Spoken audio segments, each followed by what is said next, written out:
Ayan, halo. So, eto na yung hinihintay ko na mag-flower itong ating mga Gymnocalcium. So, before, di ba, dun sa vlog ko, pinakita ko yung flower buds nila.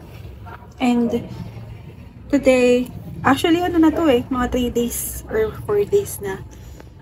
Yan. O, diba? May pink na pink tayo. Oh my God. Ngayon lang ako nakita ng super pink.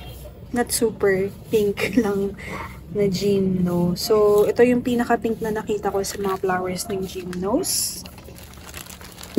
Nilagyan ko to ng kasi pag umulan at nabasa to, hindi ako makakapag-pollinate.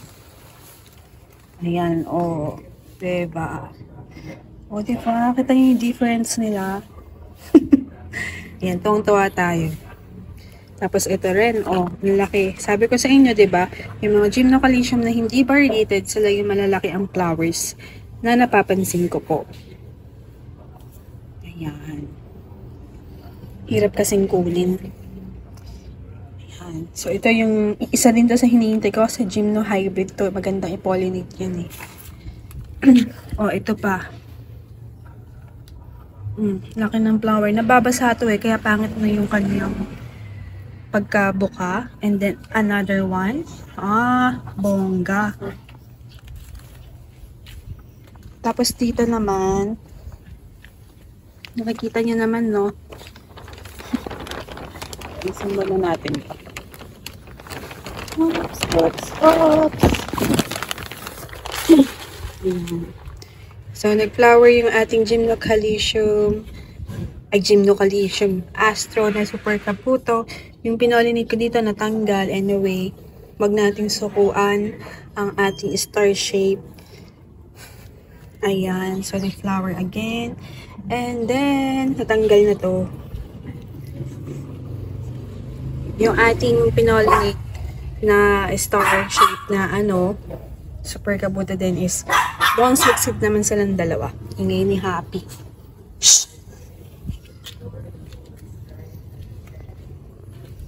Ito din, nag-flower na siya yung dark skin natin. Hindi pa siya masyadong open. Tapos ito, hinog na to matagal na hindi ko lang kinukuha. And then ito, ganda ng flower. Light pink naman siya. Tapos tingnan nyo, ayan ulit, nag-flower to. Yung Buddha pot natin. Diba? Laki ng flower niya. Tapos ayun, yung pinolinate ko, ayan, nahinog na yung isa.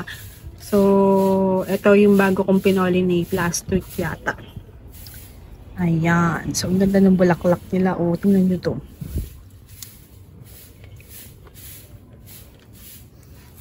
Diba? Mas ma-pink talaga to. Ayan.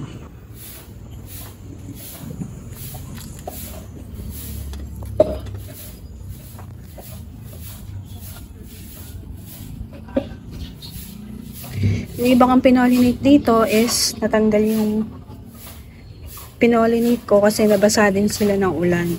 Kaya ito dati, nakaharap dito, itinalikod ko siya para maging successful yung pollination ko. Ayan. So, yun lang ang ating update today. And, papollinate ko na din yung iba later. Ito nag-flower. Ito masipag mag-flower to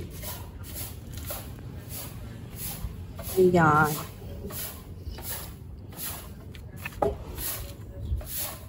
So, thank you for watching Everything Life with Mitch. Succulent Love. This is your nurse Bantita saying, God bless po at lagi mag-ingat.